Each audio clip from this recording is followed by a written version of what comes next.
Hello and welcome to the Heat Check podcast, the Miami Herald's Miami Heat podcast. I'm David Wilson. I'm joined, as always, on the other line by Anthony Chiang, our Heat beat writer here at the Herald. Anthony, what's going on? Much, David. How are you? Doing pretty well. We're recording this. It is a Wednesday afternoon. So they do play tonight, but we wanted to record and kind of focus a lot on that Heat game last night, their win against the Warriors. Definitely the Heat's best win of the season. Again, we'll see. You know, we don't want to overreact too much in case they come out and lose tonight to the Kings without De'Aaron Fox on back-to-back. But that'd be the worst loss of the season probably at that point. It'd be close. It's a back-to-back. It happens in the NBA. But I think that win against the Warriors last night is kind of enough to really. Sure. I don't want to say it like saved the season, but I think it validated, like it answered a lot of the questions we have about this team and specifically about the ceiling of this team. Obviously the Heat were off to a 2-5 start to the year, and there were kind of a lot of question marks about everything, right? Bam was a little underwhelming. Kyle Lowry was obviously not playing very well. They were losing.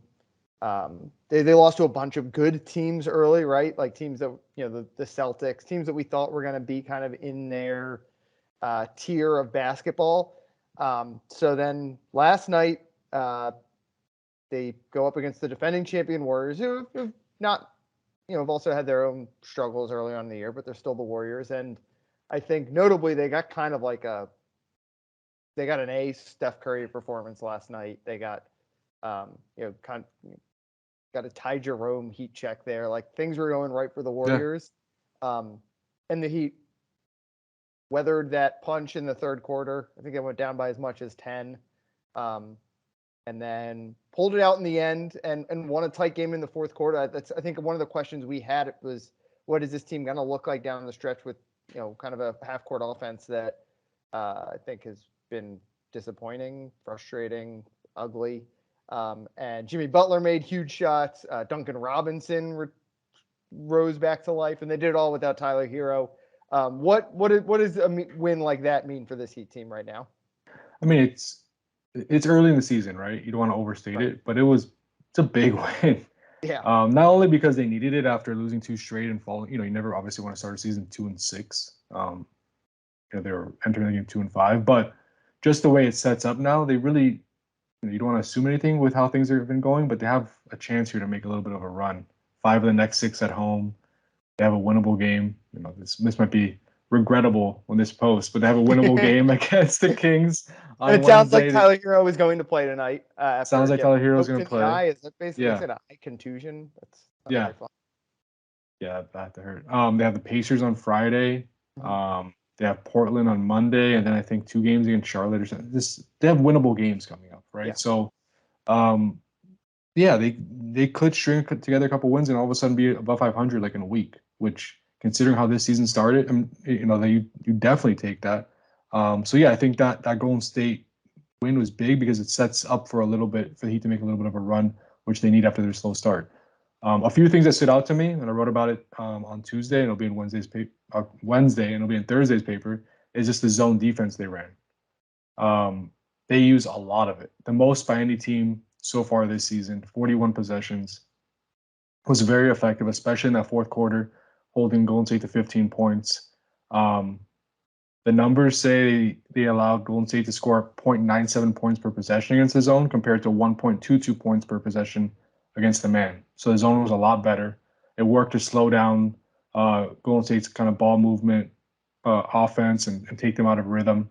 And we've seen this before, right? Every year, like there are games like this where Spell really relies on the zone. But this might be the earliest in the season that I've seen it. And also, this might be one of the first times I've seen it where it's not like they're missing some of their top defenders. Like all their top defenders are pretty much available except Victor Oladipo. Yeah.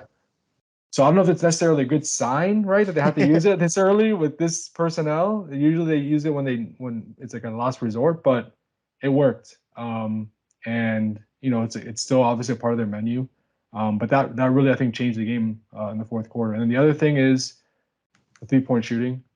I I've written a lot about it over the first 2 weeks. 3-point volume has been down. We've talked about it the last few weeks, David.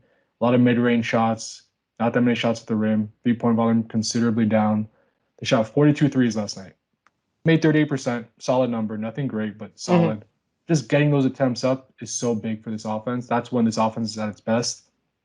Some of that was just an emphasis to get them up, which Eric Spoelstra has been talking about that, with the team over the last few days, and also just Duncan Robinson, like you mentioned, playing 25 season at 25 minutes. Yeah. Max Strus playing 33 minutes. Both of them, Max Strus put up 10 threes in 33 minutes. Duncan put up 8 threes in 26 minutes. Jimmy Butler put up 7 threes in 37 minutes. That's when it's been an emphasis in practice. Yeah, seriously. He put up 3 in like a 30-second stretch at one point there in the third. Yeah. I think it was the third quarter, maybe the fourth quarter. There was one possession where he put up at least 2. I think it was like he had 2, and one, then I think on the very yeah. next possession or one later, he put up another one. Yeah, so like it was a familiar formula, right? Threes and zone defense. We've seen that win so many games for the Heat over the last few years, especially when they've been shorthanded. But that kind of tells you how important last night was. Like they went back to the formula they use when they're desperate and they need to just scrap away and find a way to win. And they did that. They got a big one against Golden State. Yeah, defense. I think we still, like you said, maybe not a great sign they go zone early in the year, but I think we just based on Spo and the personnel they have, I think we both believe that the defense isn't going to be an issue. I think the offensive. I don't know if revelation from last night, but I just thought the fact that they could show they could go toe to toe with the Warriors in offensively, I think was. Again, I don't know what the proper adjective to describe a win in the 8th game of the season is like that, but I think it's kind of I don't remember if I used it earlier, but validating is the way I would kind of put it, like that. You're justified to think that this Heat team has a ceiling of that they can still be competitive, and earlier that day I think it was was it that day or the day before that the Jimmy Butler story in The Athletic. Yeah, that day, that morning. Sam Amick came out. Yeah, was it that morning? I wasn't sure if it was the night before or that morning. And Jimmy goes, "What? We're gonna go 77-5, 2-5 to 77-5. And we're winning a championship. Yeah. And then that night he comes out and playoff Jimmy showed up in the fourth quarter, and it's a reminder. Yeah, it's obviously a little bit of a coincidence, but at the same time, it's like. If Jimmy says that and then they lose a couple more in a row, all of a sudden it's like what is that? That doesn't age very well. But, he made that quote age pretty well because the Heat looked like they're still worse than the Warriors probably, right? They're still worse than the Bucks. That Warriors bench Celtics that Warriors bench is rough. Yeah, that's true. I like Ty Jerome though, honestly. He played well last night, but the minutes of that bench put together it was almost like the Heat were just counting down for the bench to come in, like just survive the minutes with the stars. Yeah, when Steph Curry wasn't on the floor, it was like it did not feel like they were the Warriors. But anyway, I think the Heat needed a win like that to show that they don't count them out yet, right? And they had done basically everything they had done in the first 2 weeks was basically all right, Tom, you can count out the Heat, right? They hadn't done anything to. If you wanted to have that opinion, they hadn't done anything to change anyone's mind who was who was a doubter for the Heat. Yeah. But a win like that last night is like I'm not going anywhere kind of win, right? The Wolf of Wall Street. I'm not leaving win for the Heat last night. I'm still here, right? Another thing I thought was interesting from last night. We've talked so much over the last few years is just kind of the offense-defense dynamic, right, with this roster. And not that we didn't think that was the case this year, but we kind of thought maybe it'd be more balanced, like Caleb in the starting lineup. Caleb played 19 minutes last night, down from his season, what he's played first few weeks when he's been available. Obviously, Tyler only played 10 minutes, right, because he left in the second quarter because of the eye injury. But they went off. I mean, Max played 33 minutes. Duncan played a season high in minutes in 26. Do you think? I mean, the question I have is the offense looks so good with Duncan and Max out there together, or even just Duncan out there. Bam, those dribble handoffs have been down to start the year because Duncan hasn't been playing that much. With Tyler Herro in the starting lineup, it's more pick and rolls, right? More pick and roll centric, not really dribble handoffs. Duncan in there with Bam, was like immediate, like dribble handoffs all over the place, shooters around, spinning around Bam, kind of working off that action, and getting Bam rolling to getting Bam space rolling to the basket. You know, when a shooter drew two, or getting a shooter an open three. You know, when they try to prevent Bam from rolling. So it was really effective. I just wonder if they'll stick with that, right? Or is it going to be based on a situational thing where it's going to be based on what you need any given night, or do they say, well, that really helped our offense. It looked a lot better. It looked like what we've become accustomed to the last few years. Maybe Duncan does need to play 15, 20 minutes off the bench every night. I think that's the question I had moving forward just from that game. Yeah, well, I mean, a big part of it is Duncan's got to make his shots, right? Like the plan, thinking back to this time last year, the plan was never for Duncan to be a non-factor with this team, right? Yeah. They gave him a huge contract. Like this is kind of 25 minutes a night. Like that's the expectation for a guy making the kind of money he's making. Like that's kind of the bare minimum expectation for a guy with that kind of contract. But it has a season high. He's been right. It's been up and down for the last few weeks. I know. So if he plays the way he played last night, like then I think that's gonna have to be a big part of what they do well. We talked about it I think last week or 2 weeks ago that some of Bam's early season struggles or I don't want to say struggle because he's been so valuable in the on-off numbers and defensively and all that kind of stuff. But part of the reason he didn't look super comfortable on offense, we both I think agreed like he's doing the offense is so different. He was such a central the dribble handoff like you mentioned was so central to what he did well, or what he does well, and that it wasn't there last night. And he had one of his better games of the year last night too. 19.6 assists, right? Like the passing was back from Bam. Obviously, the dribble handoff leads to a lot of that. 3 steals. Like it was I thought the thing that was most encouraging about the Heat's win last night, I think, was that the best guys showed up and showed they could go, like a Steph Curry triple-double isn't going to just single-handedly kill you. I think we both agree. Like it's really hard to envision the Heat taking Tyler Herro out of the starting lineup, given all the hoopla that was around putting him back into the starting lineup. Now, maybe, obviously, like we said, this injury does not seem to be serious, but maybe like an injury would happen at some point, and then you put Duncan back in, and then he gets back. Like there is a way that if things change during the season where sure, maybe we get Tyler back in the lineup.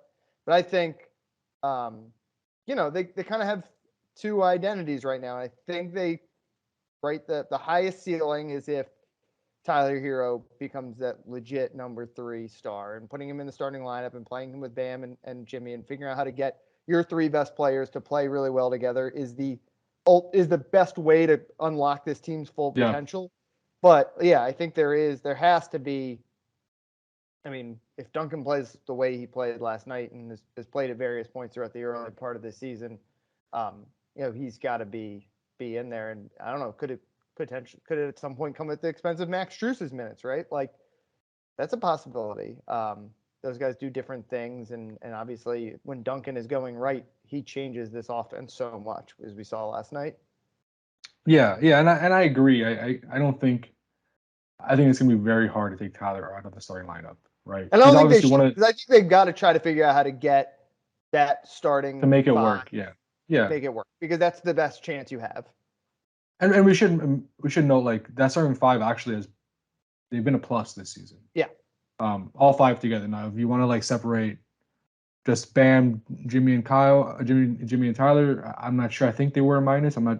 One of those like combinations was a minus, but all those 5 together have been a plus. So that's a good sign. It's really the bench that has been struggling, and last night the bench won its minutes by a big amount because Golden State's bench was so bad. Gabe Vincent plus 29. Plus 29. He only had 2 of 7 shots, only had 4 points, but 8 rebounds though. Yeah. 8 rebounds and great defense, especially at the top of the zone.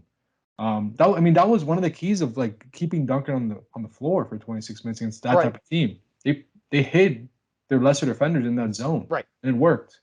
Will they be able to do that every game? Probably not. Or will they be able to do that in playoffs? Right, that's the ultimate question with Duncan. Right, and that's where Duncan gets into trouble. So I do think that Duncan needs to be a bigger part of the rotation just because of what he does for the offense, and we've seen the offense struggle a little bit. and the fit sometimes doesn't feel totally right when like Duncan and Max aren't on the floor, because you need that spacing, and sometimes the spacing seems off when it's just, even that starting five, right? Like sometimes the spacing, you have Caleb Martin, Jimmy, Bam, Kyle, and Tyler, unless Kyle is actually shooting the ball, right? Where some games he's been passive, that spacing can get pretty tight with that starting unit on the floor. So I think those shooters are really important to kind of greasing the wheels for the offense, and they did so last night with Max Strus and Duncan both playing big minutes, both shooting the ball well, and that plus the zone, I think, and then obviously Jimmy taking over at the end, Yeah. were the key ingredients to the win.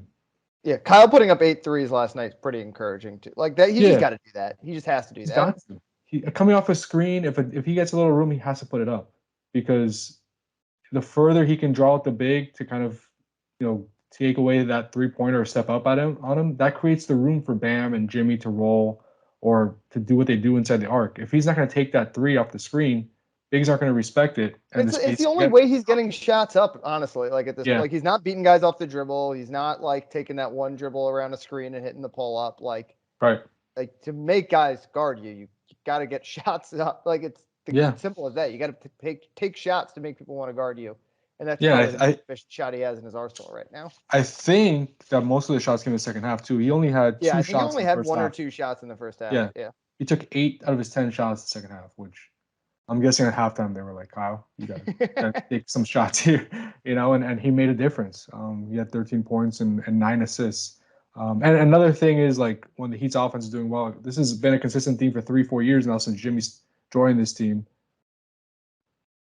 Assist rate is up, right? When they're getting points off assists, that's when this offense is really rolling. And they had 32 assists on 40 baskets. It's a really high percentage. Can't do the math in my head, but that's a really high. It's 75% actually, 75%.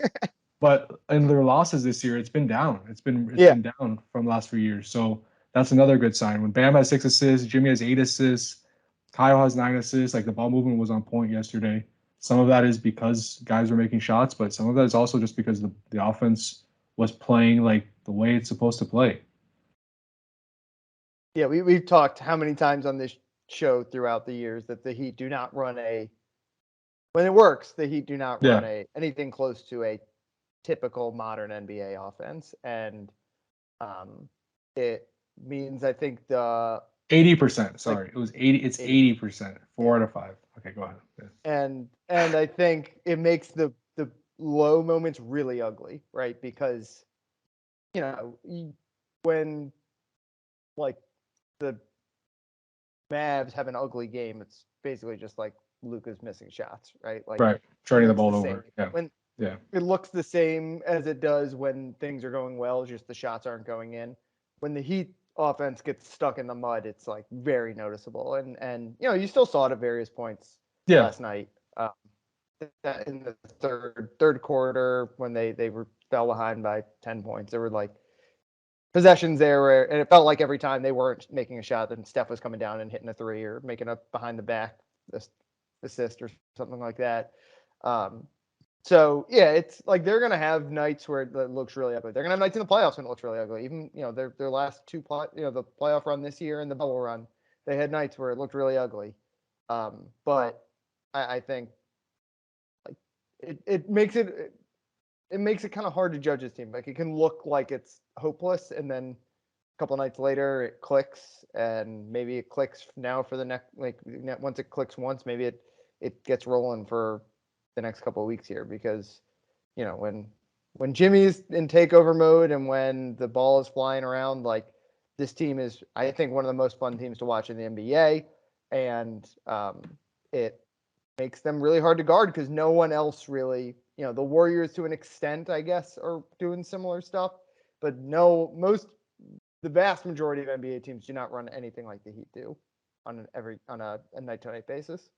Yeah, it's very hard to prepare for, especially in the regular season, because you can key up against Bam and Jimmy, right? As 2 guys who get the offense going, but really there are a bunch of guys who can go off and be able to score.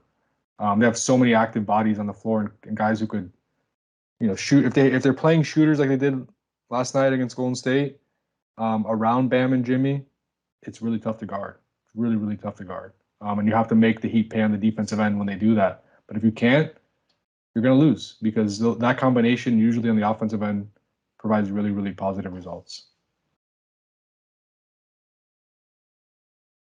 All right, what should we finish up with? Why don't we do schedule talk real quick? This quick.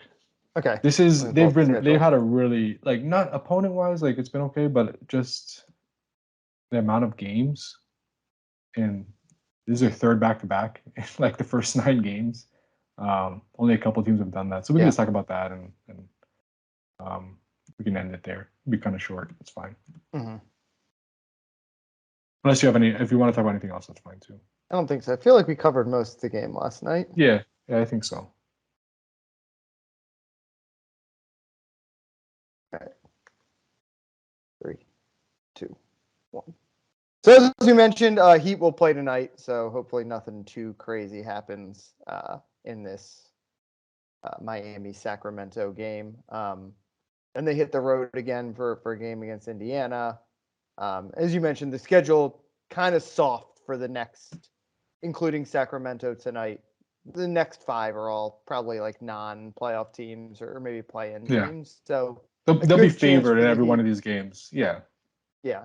Yep. Including at Indiana. But so, like we've talked about, you don't want to be 2-5, but you look at the way the schedule broke early. That was the tough stretch. They've got to eat, I think, on this easy stretch now. But 2 well, I guess 3-5 now is like not ideal, but like you look back through the schedule, they've already had a West Coast trip. They had that back-to-back with the second one at Golden State, which just kind of feels like an auto loss. Another back-to-back tonight. They had a back-to-back Boston and Toronto early. Their early schedule has been kind of, not to make excuses because they should be better than 3-5, but the early season schedule and like the fact that, as you said, like would not be surprising to see them come out of this next little stretch here at, I don't know, 8-5 or 7-6, yeah, 7-6, something like that. Yeah. Like I think in a week, some of the panic and all of that from the last week, that a lot of it was deserved because it looked really ugly at times. It might look kind of like, an overreaction based off just a lot of stuff didn't break their way in the first couple weeks of the season. Yeah, I mean, when 2 of your first 8 games are against the defending NBA champions, that's not an easy. That's not an easy. And another one is against the defending East champions. Yes, and then 2 more against the Raptors, which the Heat always not struggle against, but it's always just tough games. And the Raptors are good. Like the Raptors are a good, legit playoff contending team. Like the schedule has been easy, and then you throw in, 3 back-to-backs within the first 2 weeks of the season. And just the natural randomness of the early part of the season, right? Where like, you lose to bad teams sometimes in the first month that you won't lose to in February. You're saying Utah isn't the best team in the West? Probably not. How about Lauri Markkanen? Playing very well. I don't know if this is what Danny Ainge envisioned when he built this team, but they're playing really well together. Kelly Olynyk's playing good. How about Kelly, former Heat center? He actually would fit well with this. Oh yeah, I feel like we may be talking about him as a guy that they could. When we talk about like picking Utah for parts, I was like, Kelly. I miss talking to Kelly about fantasy football in the locker room. It was always fun. Big fantasy football guy. We're getting way off track now, but do you see at his wedding? I think it was like he wore the snapback. The hat. It's this thing. Snapback Kelly. I think he gave out hats at the wedding too. Really? That's cool. Yeah. That's cool. I don't think my wife would have allowed that, but hey, I give all power to Kelly. That's pretty cool, and that's his trademark. So exactly. I think I wrote a story on that actually when he was here. I think you did. Because he would like, and we're getting way off track now, but he would always wear a different hat in the locker room. I feel like every night he would have a different one. Yeah, and then he like eventually like started this thing on Instagram where it was like every day, every game was like a different snapback of the day, and he would like post a photo of it, and it was like this thing, and it was a cute story. But yeah, so I going back to what we were talking about. Yeah, I 3 back-to-backs in the first 2 weeks. After tonight, the Heat, the Bulls, and the Pistons will be the only teams that have played 3 back-to-backs up to this point. And there are more teams actually that haven't even played 1 back-to-back yet. The Lakers, the Pelicans, the Knicks, and the Suns have yet to play 1 back-to-back. So it's been a tough early season schedule when it comes to opponents, but also just the amount of games and the amount of days has been really busy. The Heat have had one practice this entire time since the start of the season because of that. So yeah, I think now it softens up a little bit, not only in terms of opponents, but even after like Indiana on Friday, their next game is they have 2 games like in a week.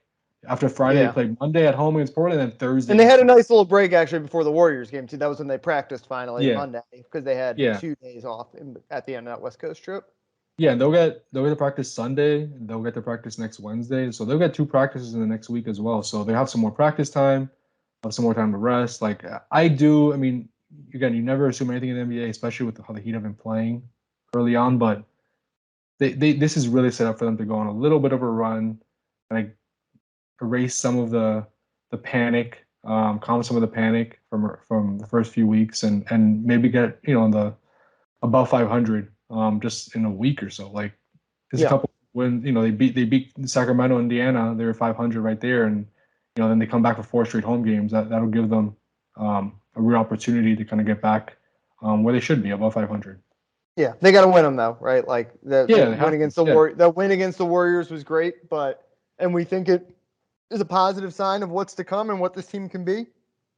But the Warriors, they lost to Charlotte and yeah, Detroit. somewhat Detroit, like the two Yeah. like bad teams sometimes beat good teams. I don't think either of us think the Heat are a bad team, but like they showed us the sign on Tuesday, and now they can if they can rattle off.